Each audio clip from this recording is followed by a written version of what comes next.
आजकल यार हम अक्सर ना सुनते हैं जेनजी ऐसा जेनजी वैसा, ठीक है। यूट्यूब पे हर जगह जो थोड़े से बड़े क्रिएटर्स हैं वो बात करते हैं जेनजी की ये प्रॉब्लम है, जेनजी की वो प्रॉब्लम है।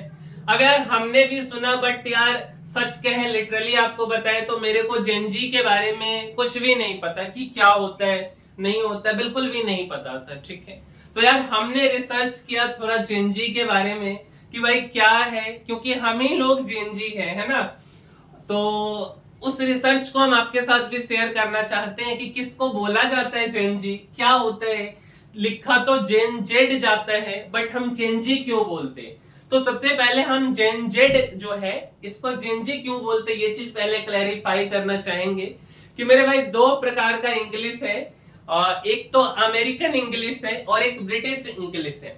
तो अमेरिकन इंग्लिश में जेन जेड का प्रोनाउंसिएशन जेन जी होता है और ब्रिटिश इंग्लिश में जेन जेड होता है।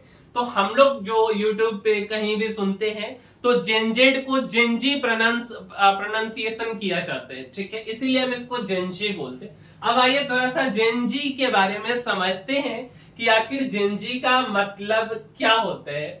तो जेन जी का पूरा नाम बेसिकली जनरेशन जेड है, ठीक है, जो एक जनरेशन कैटेगरी है। जैसे मिलेनियल्स जेन एक्स या बूमर्स जनरेशन के कैटेगरी है, उसी तरीके से जेन जी जिसको जनरेशन जेड बोला जाता है यह एक जनरेशन का कैटेगरी है। यह एक उम्र के हिसाब से बनाई गई जनरेशन है। जनरेशन जेड वे लोग होते जिनका जन्म 1997 से 2012 के बीच जो भी लोग जन्म लिए हैं इस पृथ्वी पे आए हैं उनको जेनजी बोला जाते हैं। और रिसर्चर्स का कहना है कि 1995 से 2012 या 1997 से 2012, ठीक है, यानी आज के समय में जेनजेड की उम्र लगभग 12 से 28 साल के बीच है 2025 में। जब हम कब से बात करें, 2012 से बात कर रहे हो तो 12 साल और 1997 से बात कर रहे हो तो 28 साल। अब जेनजेड के बाद जो है कौन सी जनरेशन आती है, तो जेनजेड के पहले वाली जनरेशन है मिलेनियल्स जिसको हम जनरेशन वाई बोलते हैं। और इनका जन्म 1981 से लेकर के 1996 तक के बीच को रखा गया है। और जेनजेड के बाद जो जनरेशन है वो आएगी अल्फा जनरेशन आएगी, मींस 2013 से जो भी बच्चे 2013 से 2013 के बाद पैदा हुए हैं उनको अल्फा जनरेशन बोला जाएगा। जेन जेड जो है, जेनजी जनरेशन को जेड क्यों कहते हैं, तो हर जनरेशन को इंग्लिश अल्फाबेट के लेटर्स से नाम दिया गया है। जैसे बेबी बूमर्स को जेनेक्स बोला जाता है, मिलेनियल्स को जेन वाई बोला जाता है और फिर आता है जेन जेड। तो जेड के बाद नई जनरेशन को अल्फा कहा गया ताकि दोबारा जो है इंग्लिश अल्फाबेट के एक ही शुरुआत हो सके। अब जेनजी की कुछ खास बातें समझते हैं जिसके बारे में अक्सर क्रिटिसाइज होते रहता है। तो सबसे पहला बात क्या है कि ये जो है डिजिटल नेटिव्स हैं, मींस जेनजी पैदा होते ही इंटरनेट, स्मार्टफोन, सोशल मीडिया के बीच बने हुए हैं। इनके लिए मोबाइल हो गया, इंस्टाग्राम हो गया, यूट्यूब हो गया, टिकटॉक हो गया, व्हाट्सएप हो गया, ये सारी कुछ काफी नॉर्मल है। ये फुल्ली कनेक्टेड जनरेशन मानी जाती है। दूसरा जो बात है वह शॉर्ट अटेंशन स्पैन। जेनजी को कंटेंट जल्दी और छोटा चाहिए होता है। इनको रील्स फॉर्मेट में कंटेंट चाहिए, शॉर्ट्स चाहिए, मीम्स चाहिए और क्विक अपडेट चाहिए। लॉन्ग फॉर्म में कम इंटरेस्ट होता है, हालांकि सब पर ये चीजें लागू नहीं होती। तीसरा कि जेनजी जो है वो मल्टीटास्कर्स हैं। ये लोग एक साथ कई चीज कर लेते, जैसे चैटिंग भी कर लेंगे, वाचिंग कुछ मूवी वूवी कुछ देख लेंगे, कुछ पोस्ट करना होगा वो भी कर देंगे, पढ़ भी लेंगे, सब काम ये पैरेलल करते। चौथा जो चीज है वैल्यू ड्रिवन है। जेनजी ब्रांड से सिर्फ प्रोडक्ट नहीं, इथिक्स हो गया, सस्टेनेबिलिटी हो गया, ऑनेस्टी हो गया और ट्रांसपेरेंसी भी चाहती है।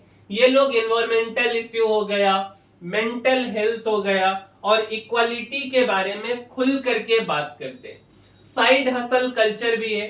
जेनजी सिर्फ एक जॉब पे डिपेंडेंट नहीं रहना चाहती, फ्रीलांसिंग भी करेंगे, कंटेंट क्रिएशन भी करेंगे, यूट्यूब भी करेंगे, ड्रॉप शिपिंग भी करेंगे। इन्फ्लुएंसर कल्चर इनके बीच काफी ज्यादा पॉपुलर है।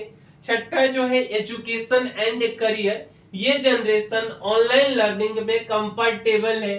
कोर्सेरा हो गया, यूट्यूब हो गया, स्किल शेयर हो गया, कोडिंग बूट कैंप्स हो गया, इन सब जगहों से ये सीख लेते।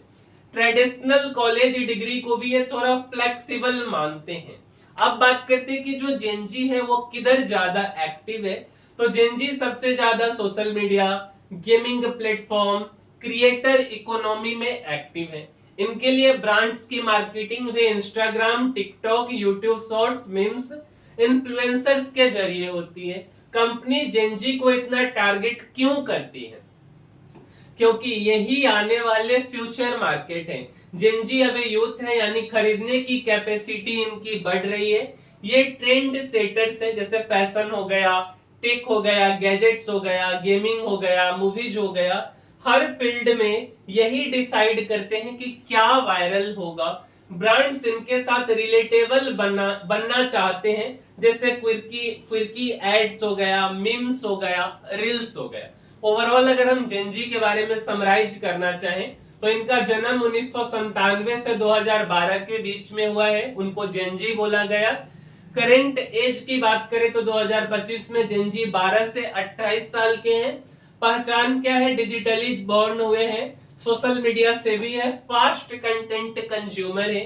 क्या चाहते हैं? तो ट्रांसपेरेंसी चाहते हैं, क्विक सॉल्यूशन चाहते हैं, फन चाहते हैं और इंगेजिंग कंटेंट चाहते हैं। कैसे कम्युनिकेट करते हैं? तो मीम के जरिए कम्युनिकेट करेंगे, रील्स के जरिए कम्युनिकेशन होगा, इमोजी हो गया, शॉर्ट्स वीडियोज हो गया, इसके जरिए ये लोग कम्युनिकेट करते। तो मेरे भाई यही है जेनजी। तो शायद जेनजी के बारे में आपको भी पता चला होगा और मेरे को भी पता चला। मुझे भी कुछ नहीं पता था जेनजी के बारे में। सुनते सुनते हमने सोचा कि चलो इस पे वीडियो बनाया जाए और एक रिसर्च किया जाए। तो आज जेनजी के बारे में क्लियर हुआ सब कुछ। तो इस वीडियो में इतना ही।